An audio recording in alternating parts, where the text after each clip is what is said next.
Today we continue our detailed breakdown of the battles in the Donbas. This time we are picking up where we left off, focusing on what happened after Ocheretyne breakthrough. In this operation, from April 1st to August 31st, Russian forces advanced roughly 25 kilometers into Ukrainian-held territory along the front line roughly 22 kilometers wide. On paper, that's a modest progress, but that advance mattered for a few reasons. First, it showcased a clear shift in Russian tactics. Fewer and fewer mechanized assaults and a growing reliance on small, echeloned infantry groups, an adaptation that became especially relevant in the light of the Kursk offensive that began in August, which we covered in a separate 2-hour documentary. There, the Russians are effectively burning through their last major armored reserves, meaning that infantry-centric approach tested around Ocheretyne wasn't just temporary, it was the only way going forward. Second, the campaign inflicted serious attrition on the Ukrainian side, particularly on units under the operational tactical group in Donetsk, and this wasn't only the result of Russian tactical success. It was also enabled by a dangerous combination of weak fortifications in the critical sectors of the front line here. Exactly the same problems extended to the south of Ocheretyne, a very flat area with tiny villages along a few rivers, and the key city of Vuhledar, a joining point of the eastern and southern France. After multiple Russian attempts to take it, culminating in the January 2023 massacre we covered in another video, and the massive battle for Mariinka that lasted for over 1 year and 8 months, ended in December 2023, the line here was pretty stable, largely because unlike on many other front lines, Ukrainians here managed to keep the units more or less stable, anchoring defense on 2, without a doubt, veteran brigades.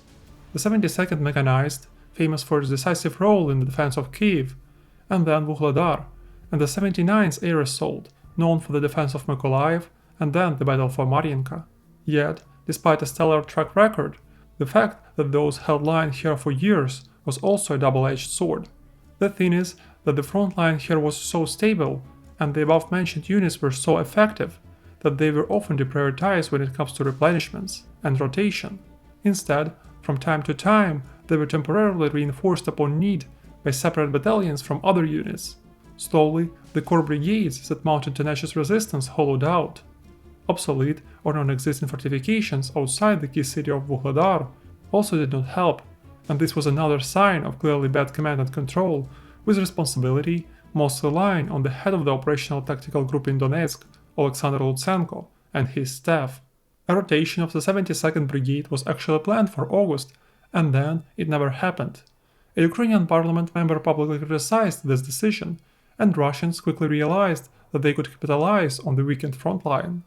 Ukrainians, on the other hand, were forced to freeze what should have been a secret and organized handoff, and kept 72nd in positions despite its rugged state. And soon they began to see the Russians amassing forces around Vuhledar for yet another push. The Russian Grouping of Forces Center, however, has much broader plans than just taking this city. They actually see it as a part of multilateral attack towards Kurakhove, to, in the best case, surround Ukrainian veteran brigades in the region, or at least push them back, securing the exposed southern flank of the newly formed salient towards Pokrovsk. Around Vuhledar, the artillery and UMPK glide bomb strikes intensified at the end of August, but the first mechanized assaults of the Russian 40th Marine Brigade were fruitless. The approaches were still mined, the defenders still held high grounds, and the kill zones were rehearsed. However, Russians quickly adapt, and instead of trying to advance head-on, as in previous catastrophic assaults, they decide to outflank the city. So, at the beginning of September, pressure ramps up to the east of Pavlivka between the positions of the 72nd Brigade and 106th Battalion of the 118th TDF Brigade, and near Vodyane, once again, where 72nd Brigade's positions connect to the 2nd Battalion of the 125th TDF Brigade, 36th Separate Rifle Battalion, and 31st Mechanized Brigade. The latter is also quite rugged, as it was redeployed from recent heavy battles to the north, without much rest. To the north, the situation is not much better. As we discussed in the previous video, the terrain here is split by multiple rivers and has more urbanized towns such as Selydove, Ukrainsk, Yernik, and Kurakhove, but most of the rivers go perpendicular to Ukrainian positions, preventing the establishment of continuous defensive lines. Only the positions of the 46th Air Mobile and 108th Battalion of the 59th Brigade are rock solid, despite Russian active mechanized attacks, which are yet so poorly planned that almost no vehicles out of large columns reach Ukrainians. Coming back to Vuhledar, on September 2nd, Russians captured Reshaped. The next day, a combination of mechanized and infantry assaults allows them to further increase the salient there, as well as push near Vodyane, a slow but steady advance on which started back in August. Here, they employ a variety of vehicles, from BMPs to Tiger infantry mobility vehicles, as well as civilian cars and golf carts. Despite many of these being destroyed, a couple still managed to deliver infantry to positions. And this infantry, even after losses, often has 10 times as many men as the defenders. By September 9th, Vodyane is fully captured, creating a first dangerous dent in the Ukrainian defenses north of Vuhledar. The 2nd Battalion of the 125th Territorial Defense Brigade is withdrawn after suffering heavy losses, further stretching the area of responsibility of the 72nd Brigade, which must now cover an even wider front with limited resources. The next tactical objectives are 2 coal mines that anchor Ukrainian defenses in this sector. These are not just industrial sites, they are fortified strong points around which the entire defensive layout is built. The first assault on coal mine number 1 began back in September 1st and coincided with the near total destruction of the industrial buildings by bombs and artillery. In addition, Russian forces actively deployed tear gas grenades dropped from drones, a practice explicitly prohibited under the Geneva Convention as the use of chemical agents in warfare. Despite this, Ukrainian troops continue to defend their positions. They understand that if the mines are captured, the key supply routes into Vuhledar, running across exposed open fields, will be under direct threat. The imbalance at the first coal mine is stark. 52 Ukrainian soldiers face daily assaults by hundreds of Russian troops, supported by dozens of armored vehicles. Under such constant heavy fighting, it becomes clear that the holding out indefinitely is impossible.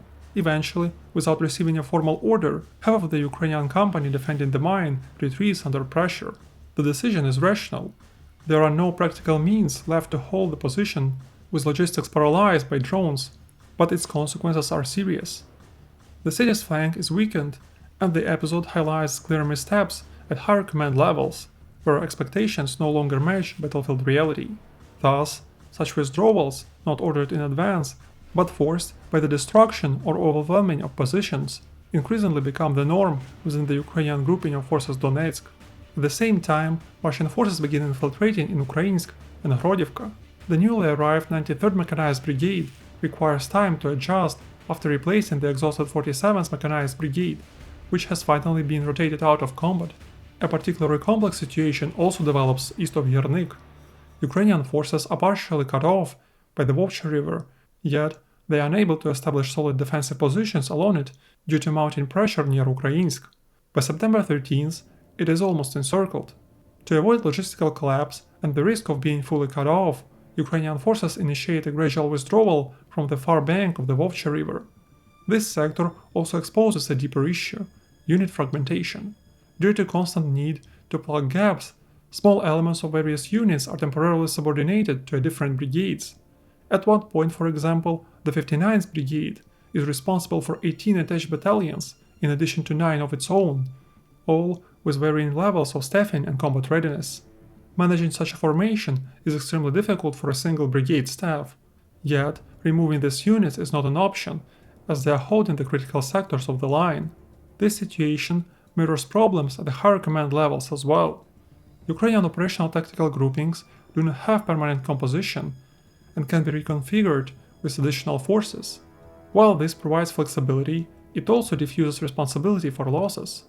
Forces, preserved as reserves by one farsighted commander, can be in an instant reassigned to a more critical sector where the commander lost control or was not that skilled. The accumulation of such structured and operational problems eventually will lead to the creation of core-based system with permanent unit assignments, but this is a story for another day. Coming back to the front line, on September 13th, the Russians not only captured the first coal mine, but also expand their control along the southern bank of the Kashlagach River. Ukrainian forces in this sector, primarily elements of the 58th Motorized and 118th Territorial Defense Brigades, likely hold only a few positions across the river, yet they continued to create constant pressure on Russian attempts to cross near Prechistevka.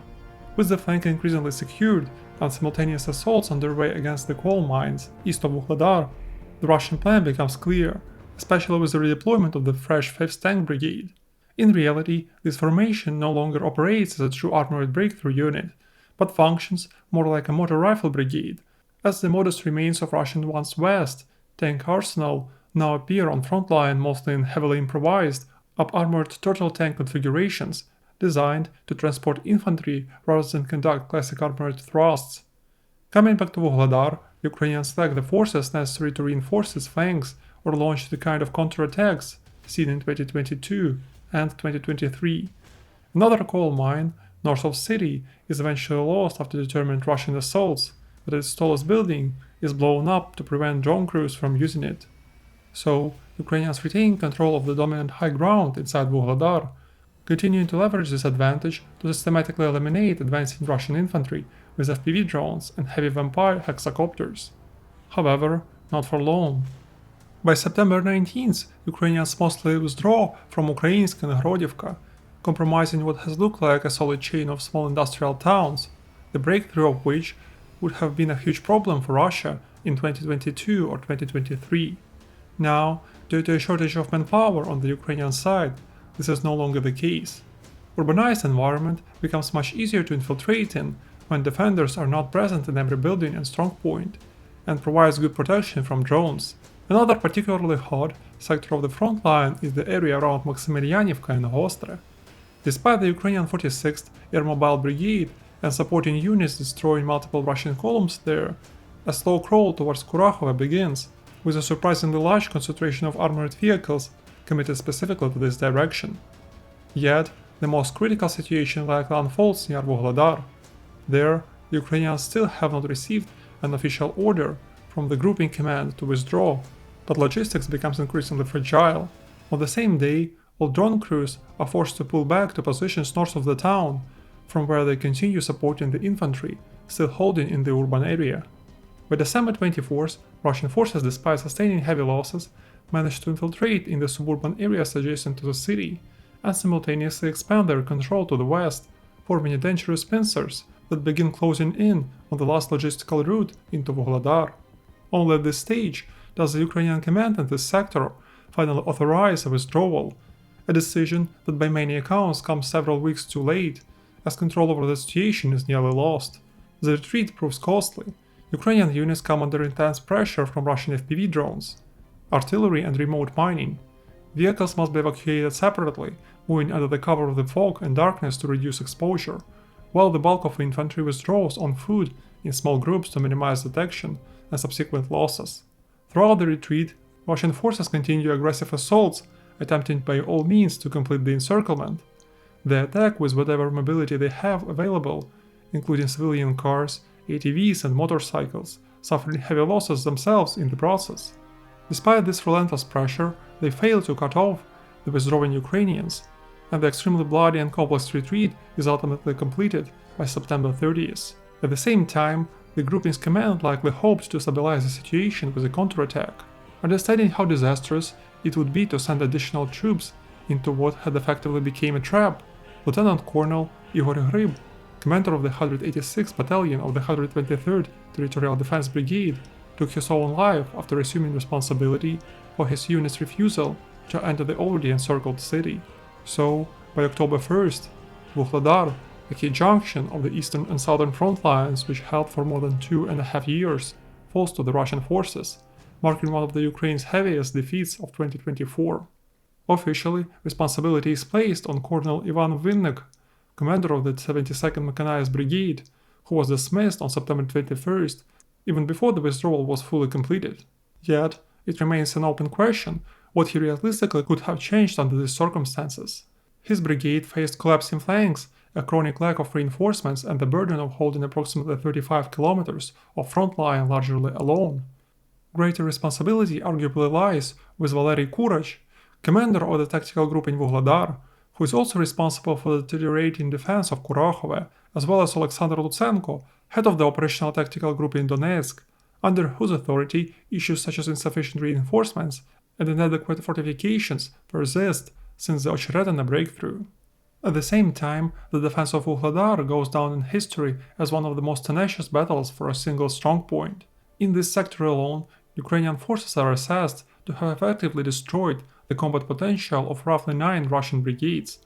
That figure translates into thousands of personnel, especially out of elite Russian Marines, and more than 200 armored vehicles confirmed destroyed through visual evidence. And this number does not account for the hundreds of civilian cars, motorcycles and ATVs that Russian forces increasingly relied upon later in the war and also lost in large numbers around Vuhledar. Moving north, by that time, Russian forces significantly expand the wedge between Selydove and Hernig, capitalizing on rapid capture of Ukrainsk and the weak improvised Ukrainian positions in Sukrene. Once again, a familiar pattern emerges. Exploiting the absence of proper fortifications, Russian units slice through undermined defensive lines and attempt to fragment Ukrainian forces into isolated pockets. This pressure repeatedly forces Ukrainian defenders to withdraw to avoid being cut off. Notably, however, Russian forces never manage to complete full encirclements. The reason is straightforward. Even while advancing, they continue to suffer extremely heavy losses that only increase as armor usage declines. In most places, instead of large armored thrusts, Russians now conduct repeated combined assaults in which small armored and infantry groups advance simultaneously. Several armored vehicles attempt to penetrate the first defensive line, establish all-round defense, and hold positions until the infantry advancing in small, dispersed groups can link up with them. Almost every such assault causes heavy casualties. Yet, constant repetition combined with numerical superiority gradually erodes thin defenses while driving Russian losses to new records. All this contributes to a relative operational pause in the first half of October. During this period, the most significant gain is Russian capture of Sukrene. Then, in the second half of the month, momentum shifts again. Russian forces begin pushing both northward and southward in renewed effort to encircle Selydove and Hernig together with Kurakhove. While infantry increasingly becomes the predominant assault force on the most sectors of the front line, there are notable exceptions. The direction towards Kurakhove is one of them. Here, Russian forces continue launching large armored columns, a choice that remains difficult to fully explain given the heavy losses suffered in the past. These assaults are often poorly coordinated, and as a result, the gains achieved in this sector are ironically among the most modest relative to the other parts of Donbas. Considerable credit also must be given to the Ukrainian 46th Airmobile and 33rd Mechanized Brigades, which continue to mount a stubborn and overall solid defense. The involvement of Leopard 2 tanks from the 33rd Mechanized Brigade in repelling and destroying Russian armored columns is particularly telling. Their active use suggests a relatively low level of FPV drone coverage in this specific area, as well as broader shortcomings in the planning and execution of these assaults. By October 22nd, Russians have made modest progress, but what matters are not just square kilometers, but also logistics. From new positions, Russian drone crews get better control over a few roads through which garrisons of towns are supplied. Regardless of how tenacious Ukrainian resistance is and how many they kill, it slowly erodes their ability to defend key towns. Near Vuhledar, the push through open fields is also quite slow, because to get to Bohoyavlenka, Russians have to walk through huge empty fields, where they are very likely to be spotted and targeted by FPV. Sometimes they are using MTLBs or other armored vehicles to cross the area faster, under at least some armor, but here Ukrainian tanks once again engage in quite risky but effective combat. Sometimes such engagements happen even at point-blank range, proving that Russians lack coordination between infantry and drone crews. The difference in how both sides employ drones is notable. For Ukrainians, FPVs are primarily a defensive tool designed to shield infantry by destroying as many attackers as possible before they can reach friendly lines. For Russian forces, much like glide bombs or artillery, drones are often treated simply as another instrument of destruction rather than an integrated protective layer for advancing troops.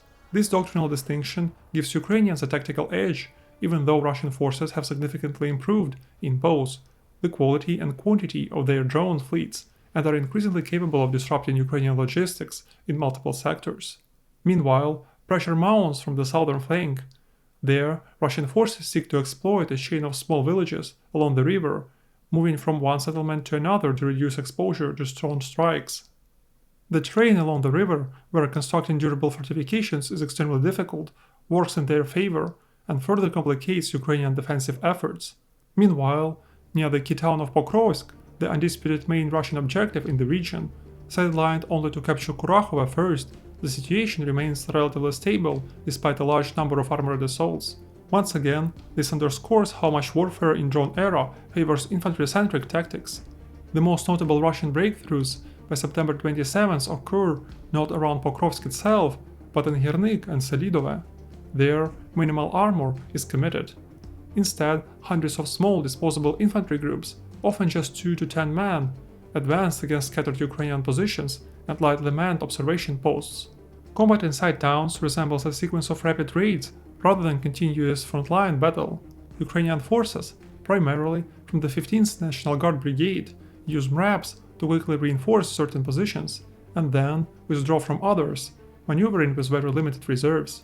The pattern mirrors the earlier Battle of Novogrodivka, where Ukrainian units mounted localized resistance that was eventually overwhelmed by the steady pressure of numerous small Russian infantry groups, all because during the months preceding the battle, the 15th Brigade, just like 2nd National Guard Brigade before the Battle of Novogrodivka, took significant losses defending unprepared positions.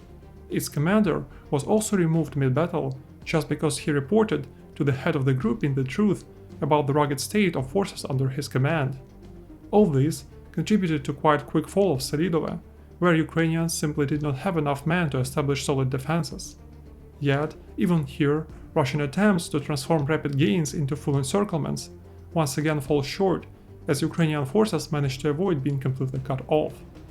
However, the situation around National Guard brigades there is not the worst. In many other sectors, gaps are filled by separate battalions of territorial defense brigades. Their effectiveness varies wildly, and while some perform solidly, others completely lack cohesion and combat experience required for high-intensity engagements. Due to this, by October 27th, a significant stretch of land, including the villages of Shakhtarska and Novoukrayinka, is lost after the 123rd Territorial Defense Brigade proves unable to withstand sudden Russian armored assaults.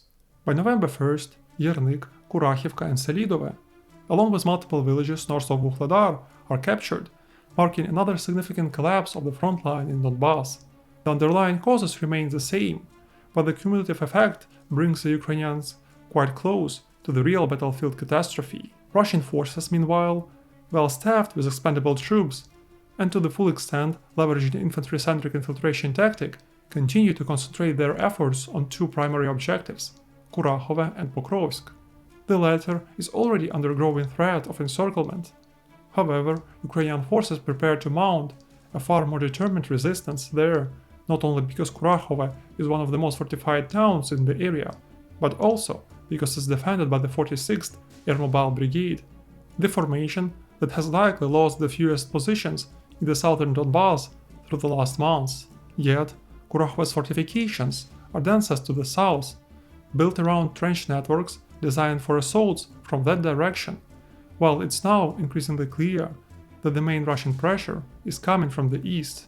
This reflects a broader weakness in the unfinished Ukrainian defensive line across the southern Donetsk region, which did not fully account for a scenario in which Russian forces would break through and attack from the eastern axis.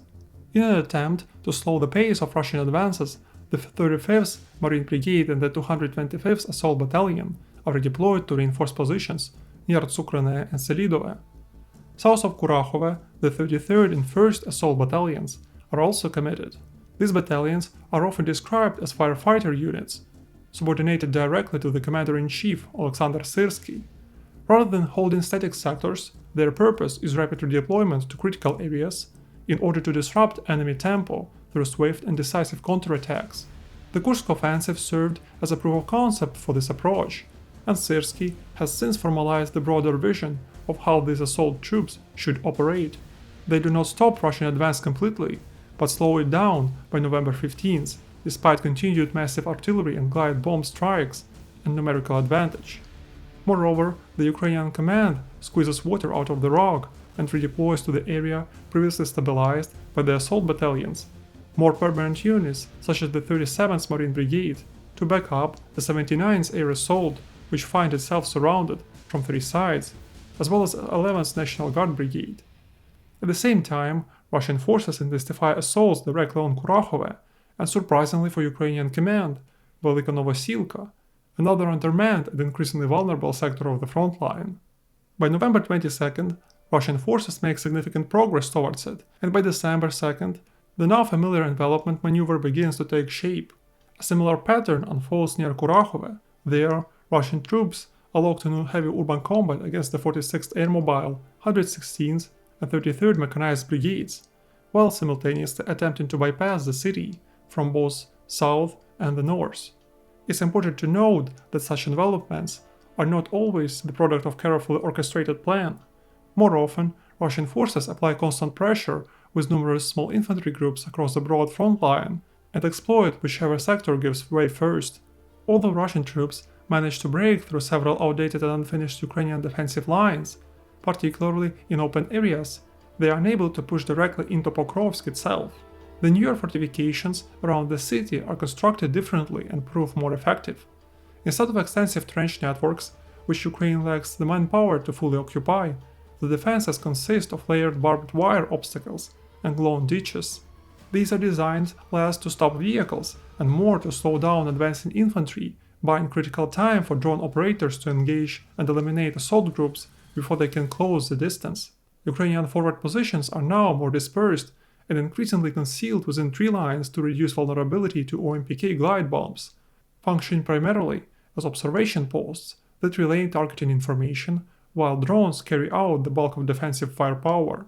This approach, however, faces a few challenges with both autumn rains and winds reducing drone efficiency, as well as Russians infiltrating largely along the Solona and Sukhiya lead rivers. Finally, this is a good moment to pause and draw broader conclusions. In just 3 months, from September to November 2024, Russian forces managed to leverage the small infantry group tactics refined during Ocheretyne breakthrough, reducing reliance on armor and inflicting a series of defeats on Ukrainian forces. In September, they captured Vuhledar, a key strong point south of Pokrovsk. Its fall triggered a wider collapse in this sector and opened the road to Velika Novosilka and Kurakhove. While Kurakhove at least possesses substantial fortifications, yet designed for assaults from the south, Velika Novosilka is left in much more precarious condition. With minimal fortifications and difficult lowland terrain cut by rivers, and given Russia's demonstrated willingness to absorb heavy casualties, its fate appears increasingly sealed. The second major blow came in October with the loss of Selydove, the largest town taken in the region since Avdiivka. Unlike Vuhledar, whose defense cannot be described as a rout but rather a prolonged and costly battle, the situation in Selydove unfolded differently. As in Novogrodivka before it, despite the presence of defensive lines, the Ukrainian command of the grouping of forces Donetsk failed to properly anchor defenses along what remained a significant, albeit outdated, fortified belt. Misleading reports and poor troop management on one side, combined with relentless Russian glide bomb strikes and near total disregard for casualties in repeated frontal assaults on the other, pushed the situation close to catastrophe. It's important to stress that it did not fully become one. No Ukrainian units were encircled, even during quite chaotic withdrawals, and Russian losses remained extremely high, with multiple Russian soldiers reportedly lost for every Ukrainian. Nevertheless, too many urban areas, where attackers might have been stalled, were abandoned with little to no combat. The fall of Selydove opened the southern pincer route towards Pokrovsk, and together with the loss of Vuhledar, made the eventual fall of Kurakhove pretty much inevitable. Although the Russian advance amounted to roughly 10 to 15 kilometers along the 100-kilometer front line between Pokrovsk and Vuhledar, its operational impact was significant. It was not a strategic breakthrough, but it reshaped the operational landscape and set conditions for future offensives. These 3 months also marked the fastest rate of territorial occupation in a long time, with approximately 397 square kilometers captured in September, 503 in October, and 725 in November, most on the front line we discussed today. During the same period, only 525 visually confirmed Russian pieces of equipment were lost, about 20% fewer than during the summer campaign, which achieved more modest territorial gains. This reflects the rational shift in Russian tactics towards deploying small infantry groups with a few vehicles for infiltration, rather than committing large armored formations. However, this approach came at an enormous human cost. Russian personnel losses surged, reportedly surpassing previous records and likely exceeding 40,000 casualties per month, far above sustainable recruitment levels. Ukrainian forces also suffered significant losses, but on a considerably smaller scale, estimated at 3 to 5 times lower. Lacking the manpower reserves to absorb comparable attrition, individual Ukrainian units nevertheless continued to resist tenaciously, even amid, in the best case, controversial higher command decisions. Those decisions, however, did not go unnoticed by Commander-in-Chief Alexander Syrsky, and we will discuss the consequences of this in the next part of this series.